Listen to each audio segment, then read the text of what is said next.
Dalam nama Bapa dan Putra dan Roh Kudus. Amin. Shalom saudara-saudari. Selamat bertemu kembali melalui santapan firman Tuhan hari ini Jumat 21 Mei 2021.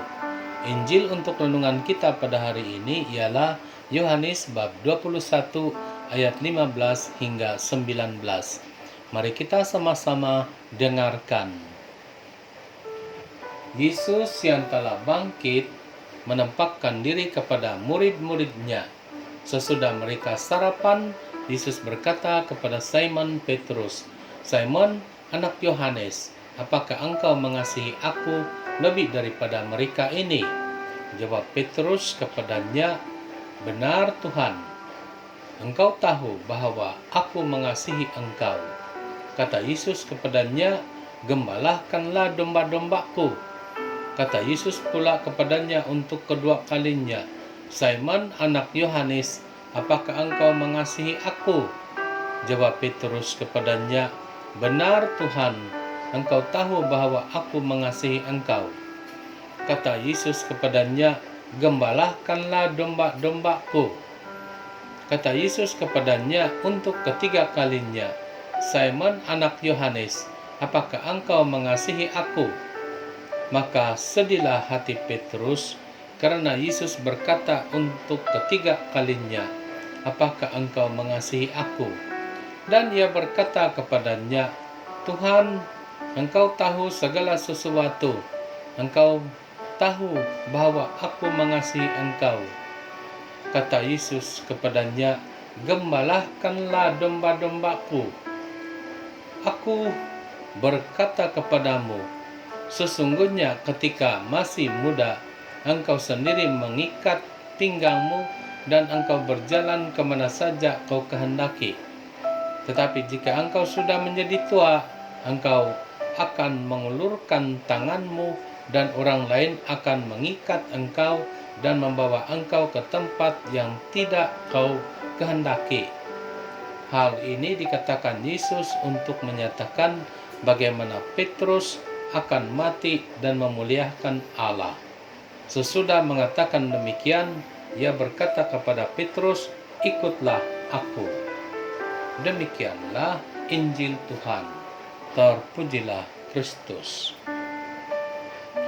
Saudara-saudari, hari ini kita mendengar penting sangat penggembalaan.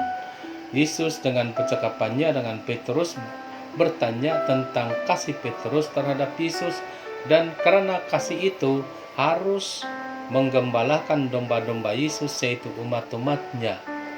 Bila sudah ada keyakinan bahkan penyandaran dalam kasih sampai segala-galanya yang baik dan yang tidak baik dalam hidup dipersembahkan, masih juga perlu pengorbanan kesemuanya. Pemikiran sendiri, keinginan sendiri, perancangan sendiri dikorbankan untuk memberi laluan kepada kemuliaan Tuhan. Cara hidup sedemikian rupa, saudara-saudari, bukan alang-alang, bukan mudah. Kita tahu cara hidup begitu adalah cara hidup Yesus sendiri. Pengikut-pengikut Yesus dan secara khusus seperti Petrus yang Yesus pilih mengikutinya harus seperti Yesus, bukan sekadar memberi contoh, tetapi menghidupi kehendak Tuhan sampai penziarahan di bumi selesai, sampai Tuhan memanggil ke pangkuannya. Saya percaya begitulah yang dimaksudkan oleh Yesus untuk mengikutinya. Mengasihi Yesus sekarang karena Yesus tidak kelihatan adalah dengan cara proksi, yaitu mengambil atau menempatkan atau melihat kehadiran orang lain sebagai kehadiran Yesus. Yang lebih tepat seperti yang Santa Teresa dari Kalkota katakan, Yesus hadir dalam pribadi orang lain, lebih-lebih lagi dalam hidup mereka yang malang. Itulah sebabnya penggembalaan itu sentiasa penting dan diperlukan. Berbeza dengan pemikiran sama ada layak atau tidak layak dalam pelayanan. Kalau kita hanya pikirkan tentang kelayakan dalam pelayanan, hal itu hanya tentang kuasa yang menentukan tugas dan tanggung jawab. Tetapi dalam hal keperluan, sungguh baik semua pun dan setiap pribadi bertanggung jawab memenuhi keperluan. Semua mengulurkan bantuan. Bila memikirkan seperti gembala, pelayanan itu ada di mana-mana. Gembala harus dikenali di depan dan diikuti oleh domba-domba. Kalau tidak, penggembalaan tidak akan terjadi. Bila domba-domba tahu jalan dan tahu kawasan dan persekitarannya, gembala perlu ke tengah-tengah atau ke belakang kawanan domba supaya dapat melihat kesemua domba-domba selamat dan bebas, riang dan bergembira.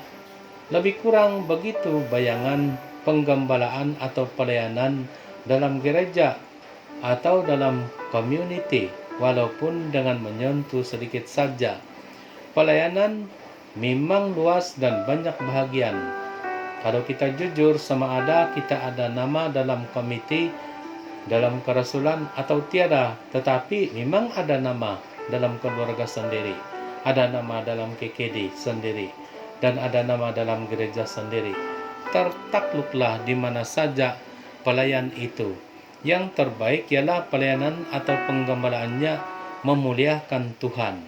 Semoga Roh Kudus Tuhan sendiri yang membimbing kita untuk melakukan kehendak-Nya. Dalam nama Bapa dan Putra dan Roh Kudus. Amin.